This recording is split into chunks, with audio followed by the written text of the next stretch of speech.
Good evening, everyone. My name is Elizabeth, the Education Coordinator for Marlene's Market and Deli. Tonight's special guest that we have with us is local resident naturopathic doctor at Federal Way Naturopathy, Dr. Shizue Haffeman-Udagawa, and she's speaking on the topic of blooming wellness, exploring botanical medicine for women's health. Thank you so much, Dr. Shizue, for being here with us. Thank you so much, Elizabeth and Marlene's, for hosting me. Such a pleasure to be here. And thank you for everyone who came today.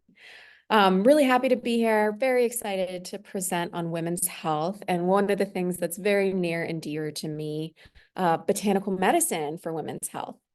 So I'll be talking about, actually, I'm talking about hormones in general, kind of figuring out how the role of hormones act in your body and what happens during different stages in a woman's life, what happens with the hormones throughout that time.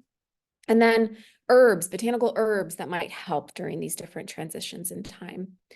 So I am going to go ahead and share my presentation. So I know we have some people joining us on the phone. So for any images that I have, I'm going to do my best to try to explain them.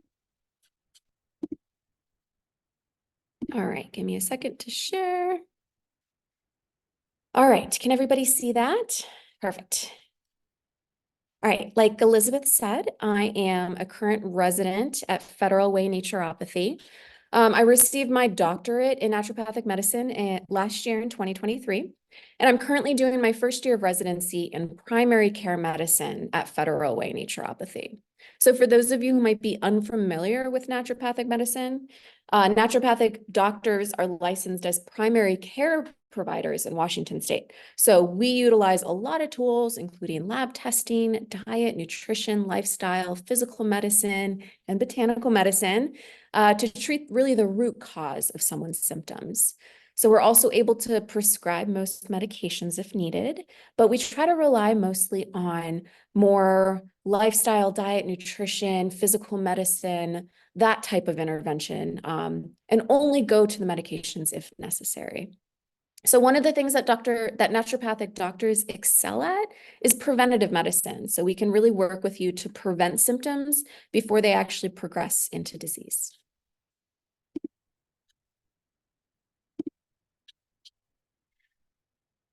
Okay, and then, yeah, I think that's everything there. So I wanted to talk about hormones themselves for a moment, just to make sure that we're all on the same page. So there's a few really important hormones that we need to be talking about to kind of understand the role of botanical medicine in women's health. One of them, of course, is estrogen. So what does estrogen do in the body? So it promotes the thickening of the uterine lining during the menstrual cycle. It supports pregnancy, but it also, in addition to all the reproductive functions, it influences your bone health, your cardiovascular health, your mood, cognition, and a bunch of other physiological processes in the body, like metabolism. Progesterone is really the inverse of estrogen, and it balances out estrogen. So during the menstrual cycle, progesterone is responsible for preparing the uterine lining for the implantation of an egg. And it also prevents contractions of those uterine muscles during pregnancy, but it also helps to just regulate the menstrual cycle in general. So progesterone levels will rise in the second half of a woman's monthly cycle and then decline if pregnancy doesn't occur. Testosterone. So often known as the male hormone, testosterone is also present in females, but in much lower levels. So it plays a role in women's health by contributing to your libido, to your energy levels, your muscle strength, and bone density. It also affects your mood, cognition, and again, your overall well-being. And then we have another couple interesting ones.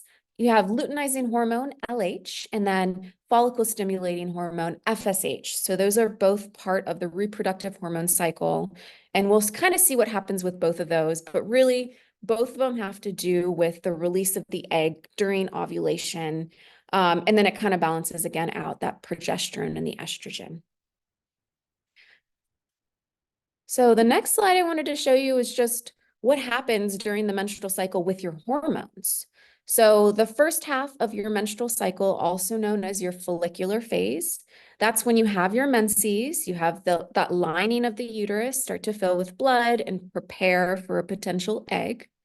And at that point, you have your rise in estrogen levels over time. It really hits around its peak right around ovulation. And that's when you have that release of LH and FSH, which signals to the body it's time to release the egg. So that's when you have ovulation about halfway through your cycle. And then you enter into the luteal phase of the cycle, where you have your peak of progesterone, again, kind of the adverse to estrogen. And estrogen is a lot lower in this phase of the cycle. So when we're talking about stages of life in a woman's just life in general, we have your reproductive years, really heavily dominated by exactly the cycle we just talked about with the estrogen and progesterone.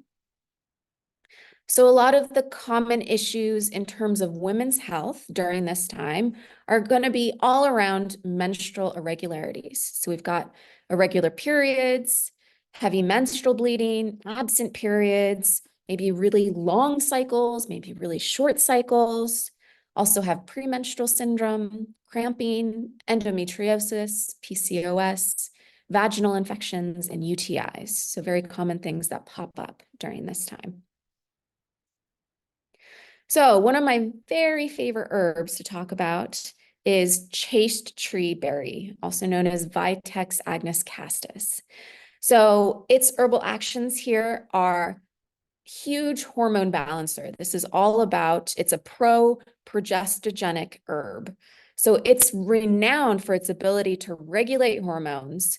It acts on the pituitary gland and helps balance your levels of LH and FSH, and it can regulate your menstrual cycles. Like I said, it's really good as a progesterone supporter. So it helps to increase your progesterone levels, which again helps to regulate your menstrual cycles. And it can also decrease things like PMS symptoms or irregular periods, because a lot of times women have issues with higher levels of estrogen and lower levels of progesterone, also known as an estrogen dominance type picture.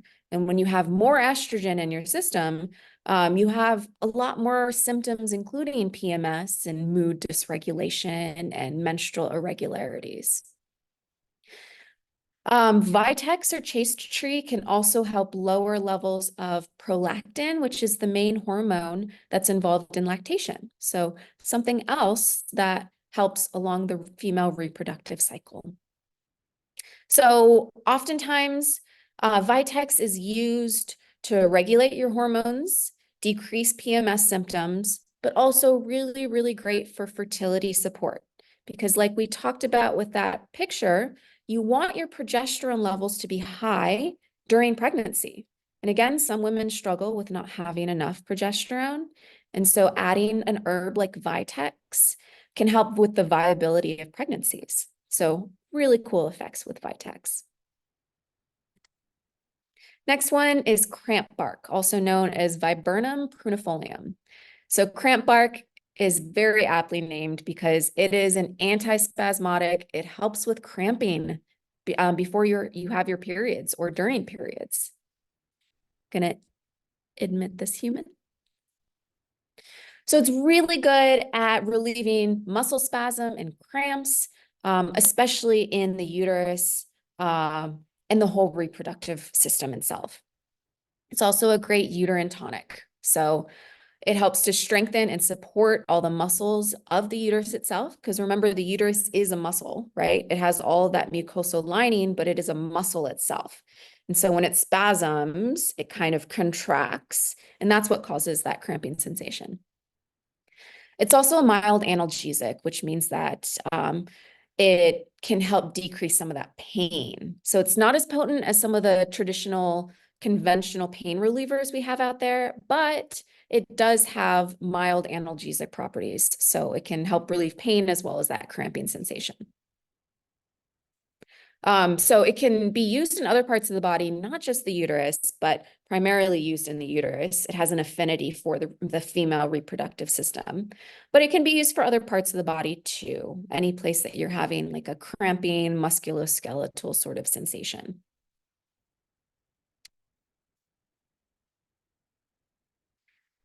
Okay, next up, we have something called shepherd's purse or Capsella bursa pastoris.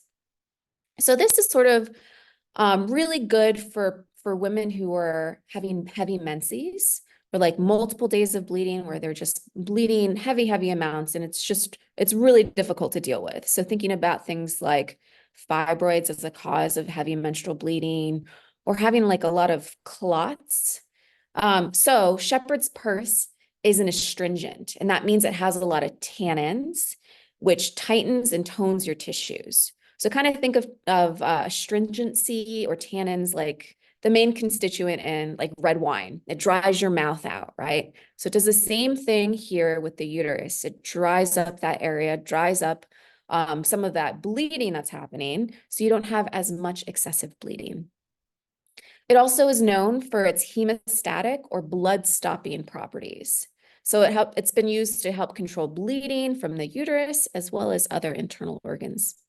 And then it's a uterine tonic. So it tones and strengthens the uterus itself. It can be used to support uterine health and function during menstruation as well as during childbirth. So it can be used for excessive bleeding after childbirth even. So a lot of these herbs were used historically for hundreds and hundreds of years before there have been a lot of research around them. So historically, it's been great for saving lives after childbirth. Next, we have dung quai or Angelica sinensis.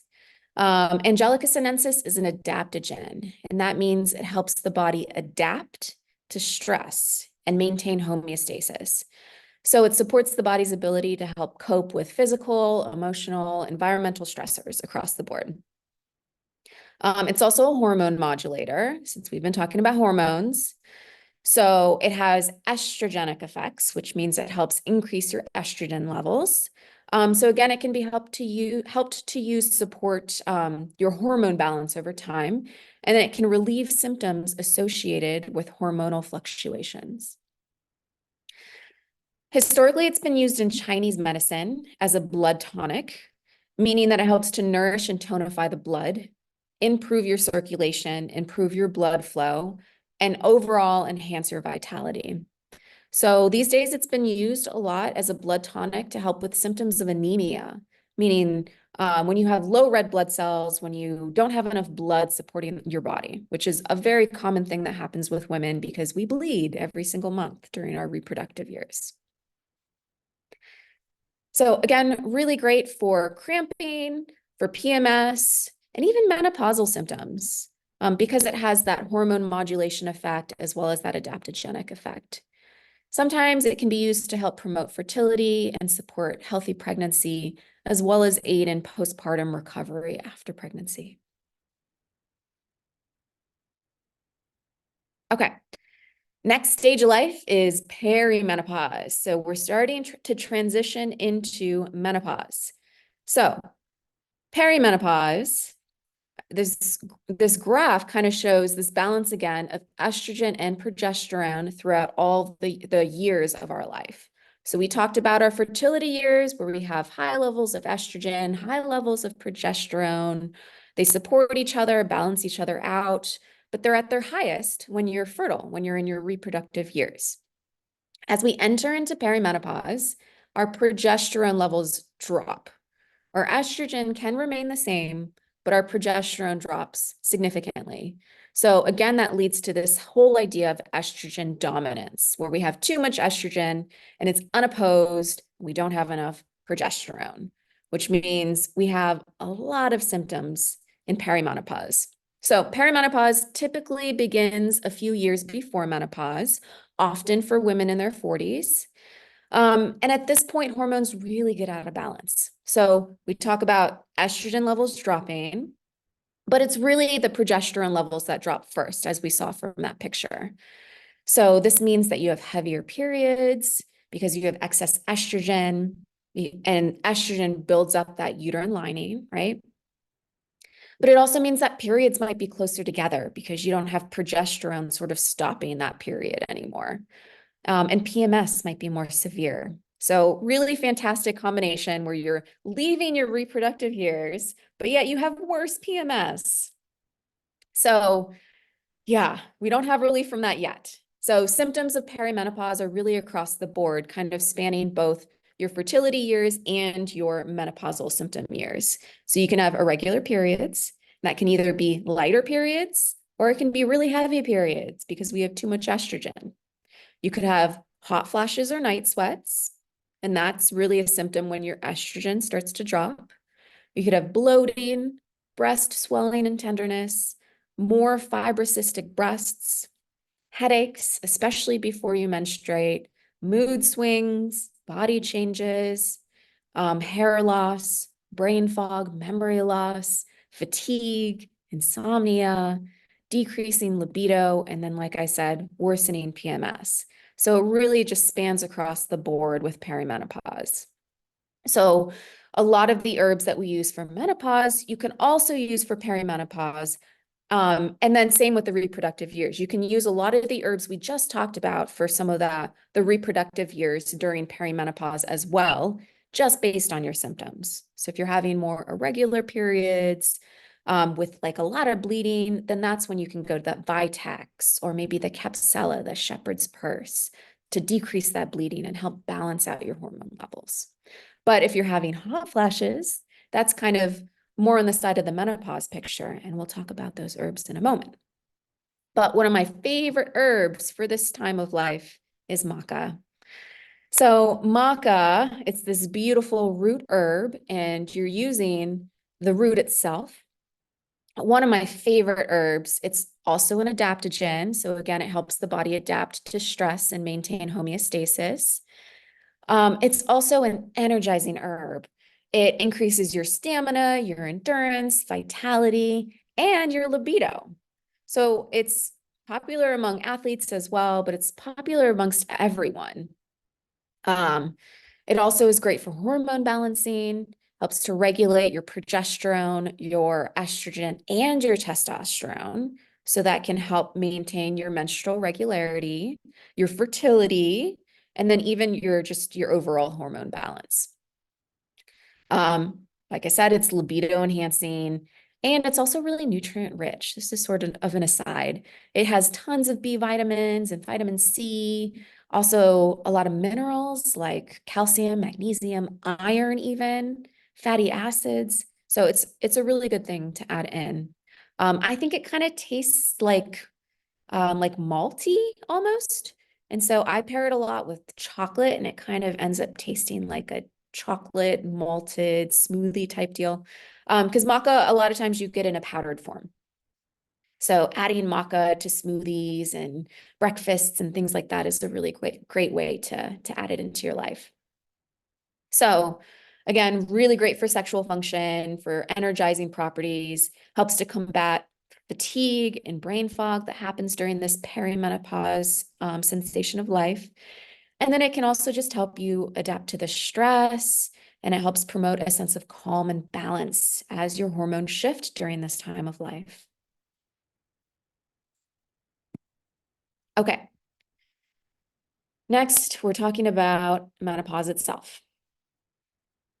So going back to that same chart, menopause is kind of all over the place. So again, that progesterone level is really low, but during menopause, your estrogen levels can be all over the place. It can be high, it can be low, it can fluctuate back and forth. So really your symptoms are all over the place as well.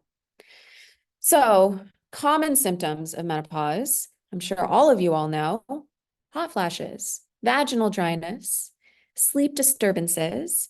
And that can be either because of hot flashes or maybe difficulty falling asleep or staying asleep or just having lower energy levels in general.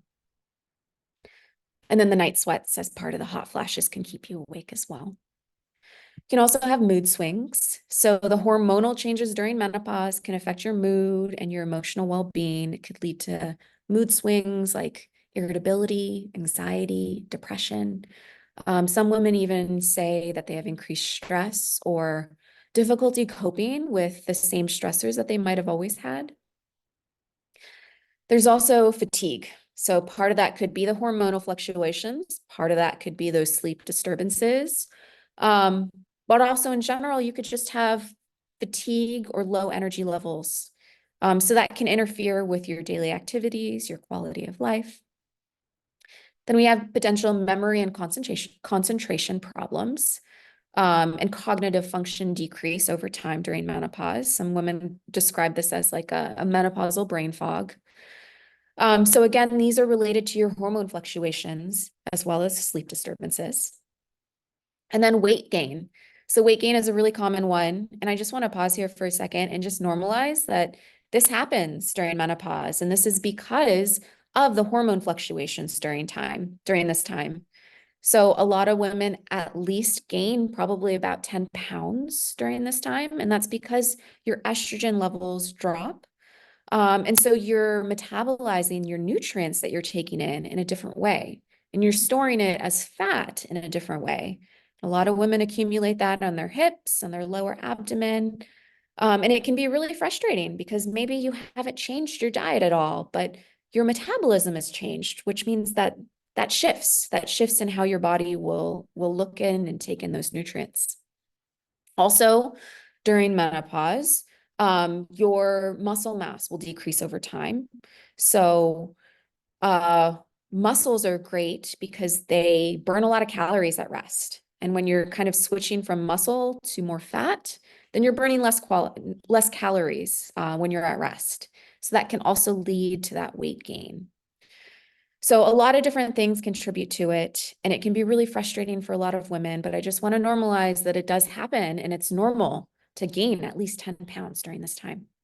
That's not to say we can't do anything about it, but I just want to mention that it is something that happens. You can also have joint pain and muscle aches, again, due to that decreasing estrogen levels, or maybe even changes in physical activities, and changes in hormones over time. And then also changes in libido. So that can be because you might have increased vaginal dryness, it's just not as pleasurable or enjoyable. Or it could just be decreased libido in general. You could have lower testosterone levels as well. That leads to decreased libido and sexual function. Okay, so some herbs for menopause. The biggest one, many of you have probably heard of it already. It's called black cohosh or Actea racemosa. So the herbal actions for this herb is it's a phytoestrogen.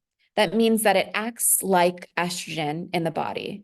So it can bind to those estrogen receptors and exert sort of like an estrogen-like effect in the body. So it can be really helpful in kind of mimicking estrogen in your body and helping decrease some of those symptoms that are caused by low estrogen. So that means hot flashes and night sweats and mood swings and vaginal dryness. So this is a classic herb for hot flashes. Whenever you think of hot flashes, I want you to think of black cohosh. It's also a great antispasmodic. So it helps relax the smooth muscle and cramps. So again, it can be used during your reproductive years if you're having any cramping, either before your menses or during your menses. And it's also a great anti-inflammatory. So we just talked about increased joint pain as a potential symptom during menopause. So black cohosh can reduce some of that inflammation and pain associated with arthritis or just joint pain in general. It's also nervine. So nervine means that it's calming to the nervous system. So it can help make you feel more calm and soothed and decrease stress and anxiety and nervous tension that oftentimes can accompany menopause. So again, really great for menopausal symptoms. But like I said, also good for the reproductive years for regulating your regular periods, menstrual cramps, and PMS. Okay, the next one is wild yam or Dioscorea villosa. It's also a great antispasmodic. and an anti-inflammatory as well. So it can reduce the pain and inflammation associated with arthritis or muscle strain or whatever's happening during menopause. It's also hormone balancing. So wild yam contains a compound that can be converted into progesterone in the body. And remember, at this point in the reproductive cycle, you have lower levels of progesterone. And so it can help balance out those varying levels of estrogen throughout menopause. It's also a great digestive tonic. So it can support your GI health, can soothe digestive discomfort, reduce gas and bloating. So really just a great herb in general. So again, really good for menopausal symptoms like hot flashes, night sweats, mood swings, vaginal dryness. Next up is sage. So Salvia officinalis, and I am talking about regular culinary sage here. So has a lot of estrogenic effects, meaning again that it binds to estrogen receptors in your body and it can mimic estrogen. So it can compensate for those declining estrogen levels throughout menopause and help relieve some of those symptoms related to that, like hot flashes, night sweats, all of that.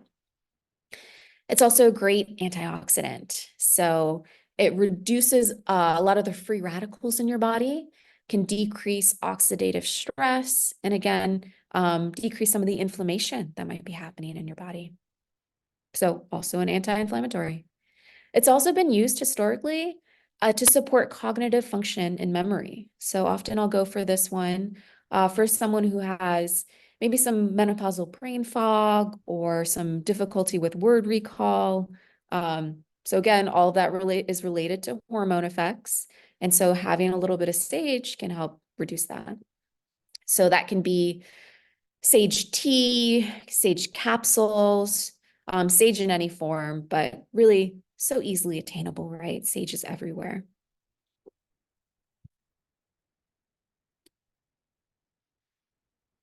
All right, the next one is called evening primrose oil, Oenotheria beneus.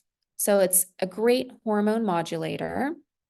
So evening primrose oil, also known as EPO, it's derived from the seeds of the evening primrose plant.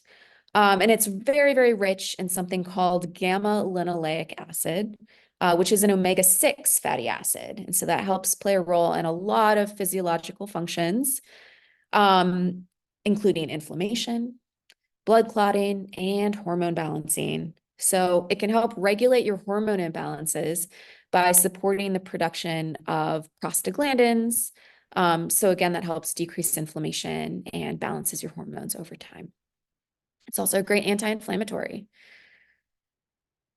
So in addition to all of its benefits with hormones, it can be used for things like arthritis, eczema, and PMS.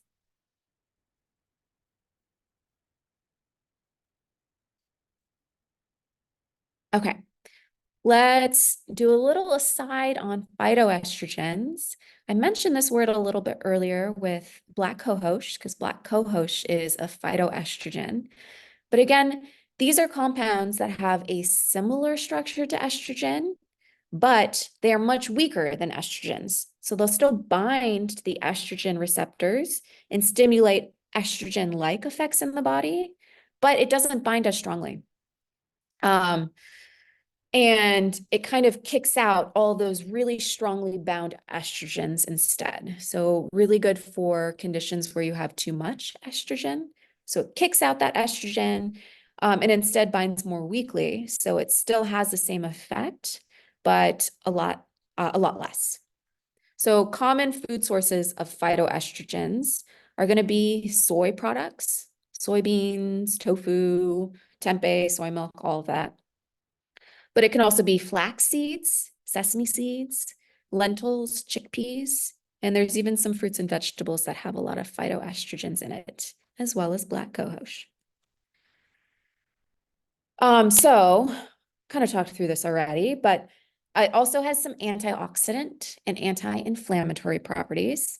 And it can support your bone health and reduce the risk of osteoporosis because it binds to those estrogen receptors again, right? So lack of estrogen ends up causing bone loss over time. That's why you have increased risk when you go into menopause for women. So when you have phytoestrogens, it kind of acts like an estrogen and help prevent osteoporosis over time. The only thing I would say though is use a lot of caution with anything that's hormone sensitive. So any of your conditions like breast cancer that has estrogen receptor positive tumors, right? Because then that might increase the risk of that tumor growth. Uterine fibroids, they also feed off of a lot of estrogens. So adding too much phytoestrogens can cause them to grow. And then hypothyroidism, just use caution with this. It can decrease the function of your thyroid hormones. But for all these things, I'm talking like you have to eat lots and lots and lots of phytoestrogens and multiple servings every day. So most people are not at risk for this. And actually, the benefits of phytoestrogens outweigh the risks in general. So I will always talk about phytoestrogens. I have a cool recipe to share with you. All of these things can definitely be purchased from Marlene's, but these are flaxseed muffins. So flaxseed muffins, like I said, flax is a great source of phytoestrogens. Also has lovely omega-3s, omega-6s in there. So this is just a really easy recipe. Has flour, a lot of flaxseed, a little bit of brown sugar, baking soda, baking powder, salt, cinnamon, grated zucchini, mashed ripe banana, milk of choice, an egg, and then vanilla extract. So one of my mentors from school, she loves this recipe and recommends it for all of her women who are going through menopause because it can decrease hot flashes. So just something fun to try. So again, because of that phytoestrogenic effect, it can decrease that night sweats and hot flashes and all of that. Okay. Other therapies to consider during this time of your life, during menopause. I would be remiss if I didn't mention hormone replacement therapy. So, like I said at the beginning, usually we like to really rely on our diet, lifestyle, botanical medicine within naturopathic medicine, but there is certainly a place for more heavy hitting medications like hormone replacement therapy. So, this entire time we've been talking about decreases in hormones over time as we get into perimenopause and menopause. So, you can actually supplement with estrogen, progesterone, and testosterone, either one, some combination of them, or all three of them to help support your and balance your hormones during this time. So when you do that, you can decrease any severe menopausal symptoms. So when you have a lot of hot flashes that are just debilitating or low mood or low libido, then you can think about, and none of the other botanical medicine and lifestyle hacks, they don't work for you, then you can think about hormone replacement therapy. So they can be administered in tons of different forms, like orally, topically, in creams or gels. You can do vaginal creams, injectables. So again, it helps relieve any severe menopausal symptoms, helps prevent bone loss and osteoporosis over time. And it improves vaginal and urinary symptoms. And then it also improves your mood and overall quality of life too. So I also want to mention there's risks with hormone replacement therapy, right? Because you're adding in hormones into your system. And so this has to be really carefully monitored by a physician, right? So you have to have monitoring every 6 months to make sure you're on the right track. You want to make sure that you're not putting yourself at risk for anything like breast cancers, because there are that risk of estrogen dominant receptor tumors that might grow. So adding in too much estrogen might cause them to grow. But the decision to use hormone replacement therapy can be really beneficial for a lot of women. So it's just talking about risks and benefits with your provider. Okay. Next up is pelvic floor therapy. So pelvic floor therapy, Such a lovely therapy. It's a specialized form of physical therapy that focuses on the muscles, the ligaments, the connective tissues, all of the pelvic floor. So what is the pelvic floor? It's essentially a sling of muscles underneath all of your reproductive organs. So it kind of holds up your bladder, your uterus, and your bowels. So exactly like what this picture shows. So this is your pelvic floor. And there's a bunch of different muscles that are part of the pelvic floor. So what happens during menopause is that when you have lower levels of estrogen, estrogen is that thing that plumps up all of your vaginal tissue, right? So when you have lower levels, that causes that vaginal dryness. And sometimes you can have what's called prolapse, meaning your organs, your pelvic organs, can sometimes descend or fall into the vaginal canal. So pelvic floor therapy is a really great way to strengthen this sling of muscles so that that doesn't happen, and then prevent prolapse or help decrease your symptoms of prolapse. Also really great for urinary incontinence. That means if you have a little bit of leakage, a little bit of urine leakage, especially with like coughing and sneezing, or you feel the urge to go, things like that. Very, very common symptoms across the board, really, for all women, but it especially happens with women going through menopause. Also really great for pelvic pain in general, especially if there's pelvic pain of unknown origin. It could be related to this sling of muscles that are holding up your pelvic organs. Could also have, it's very helpful for something called interstitial cystitis or painful bladder syndrome, right? Essentially means inflammation of your bladder. So it can help treat and solve that because your pelvic floor muscles can help support that bladder a little bit more and doesn't let it descend. It's also great for postpartum pelvic floor dysfunction. So imagine just having a baby had to go through this entire system, your reproductive system, and that causes your pelvic floor muscles to be a lot weaker, right? So pelvic floor therapy can help strengthen those muscles and prevent urinary incontinence or any leakage that might happen. So the goal here is to improve your symptoms, restore function, and enhance overall quality of life. So the other thing with pelvic floor therapy, some people might think it's a little bit invasive, but the best way to get at the pelvic floor muscles that are this big sling underneath your reproductive organs is going to be intravaginally. So it's sensitive work. And for a lot of women, there's a lot of emotions that are stored in your pelvic organs and your pelvic floor, right?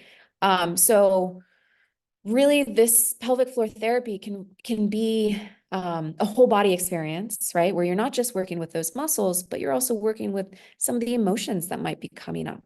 Because we have a lot of repressed things that we store in that pelvic floor and that reproductive space. But it's also a place of a lot of power for a lot of women.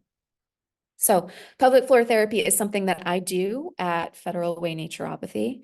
And I love doing pelvic floor therapy because it can be so helpful. It's really empowering because you can do a lot of these therapies at home too, to help strengthen your muscles and provide a connection with your pelvic organs, with this area of your body that sometimes is forgotten a lot of times. So it's a lovely therapy. I also wanted to just mention really quick endocrine disruptors. So what are endocrine disruptors? So your endocrine system is your hormone system in your body, not just with your reproductive hormones, but like thyroid hormones, hormones regulating your metabolism. So endocrine disruptors are natural or synthetic chemicals that can disrupt your hormone pathways in many different ways. So it can increase the production of some hormones, decrease the production of others, or interfere with signaling. And it can cause a lot of health issues like reproductive issues, immune system issues, cardiovascular, respiratory issues, neurological, behavioral issues. So there's a lot of examples of endocrine disruptors out there. The Environmental Working Group is a great resource for sources of endocrine disruptors and how you can avoid them in your life. And some examples of these can include pesticides, phthalates, parabens, perchlorate, heavy metals, PFAs, BPA, oxybenzone. So oxybenzone is a lot of times the one of the main constituents in sunscreens. So you're putting that on your body during the summer all the time. But that can dysregulate your hormone system too. So thinking about that and maybe choosing other ways to protect your skin, like using those zinc oxide based sunscreens instead, even though they really make your skin super white. It definitely protects your skin and it doesn't disrupt your endocrine system over time. Okay, that's the end of the material I have for you guys. So thank you, and I'm happy to answer questions. Thank you so much, Dr. Shizue. Of course. Well, Oh, folks, feel free to unmute yourselves or enter in the chat box. I'm trying to end my share. Here we go. There we go. Yay. um, M- Marina said, thank you so much. Such an informative and interesting talk. Oh, you're welcome, Marina. Hope it was helpful. I think for me, hormones can sometimes be like a black box. What are they doing in your body? They're doing so much. So trying to debunk some of that a little bit. Oh, for sure. Yeah, and uh, the the explanation of how the phytoestrogens help with menopause. Um, I I always had an issue with understanding about like how they say like, oh, having estrogen dominance could put you at risk for this, that, and the other thing, but then but it makes sense during that perimenopause phase that that's more likely to happen. So your whole explanation, it finally hit me. So I really appreciate it. Glad to hear it. Oh, we have, oh, will the slides be available? I think that's maybe a question for you. I'm happy to share the slides, Elizabeth. Yeah, yeah. Please send them over, and then I can send them to our wonderful attendees. And also, we are recording, so if there's um any friends, family, loved ones that weren't able to attend this lovely talk tonight, they can tune in on our YouTube channel, and I'll put that in the chat box here. Oh, oh, yes. Kristen's asking, she said, very great talk. I missed the first few minutes. Can you tell me where you're located? And I can help answer that. She's located at the Federal Way Naturopathy in Federal Way, and that's 336th, right? Yep. Perfect. And I'm going to go ahead and put the website for Federal Way Naturopathy.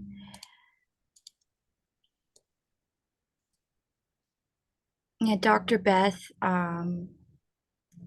was really great friends with Marlene. So it's always wonderful to have the chance to work with any of you lovely doctors over there because y'all do amazing, great work for the community.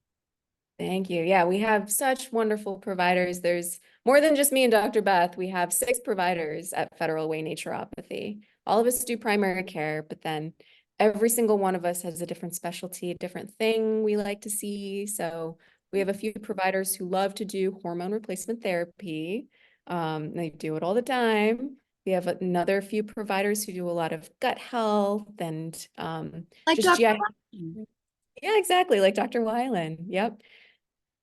We have also some who specialize in pediatrics because we see everybody, like starting from day old all the way to near death. So we see the whole range of things. Aw, so the whole family can come down. Yeah. That's a wonderful. I didn't know that y'all saw babies too. We do, yeah. Aw. Get them started right. Exactly. Um, I had a question and I just forgot it. I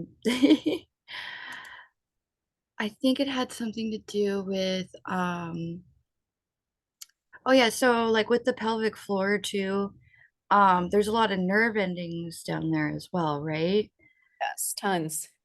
Okay, so if someone is dealing with like back pain and then having issues holding their bladder, it's more than likely uh pelvic floor. Well, now I will let them know. Yeah, Thank exactly. you. Well, folks, any more questions while we have our lovely doctor here? Also, Dr. Shizue did a class with us in February, and it's wonderful about heart health. And that's on our YouTube channel. So definitely tune in, like, and subscribe. And the link for that is in the chat box. Oh, wait a moment. Any more questions? We want to hear from you.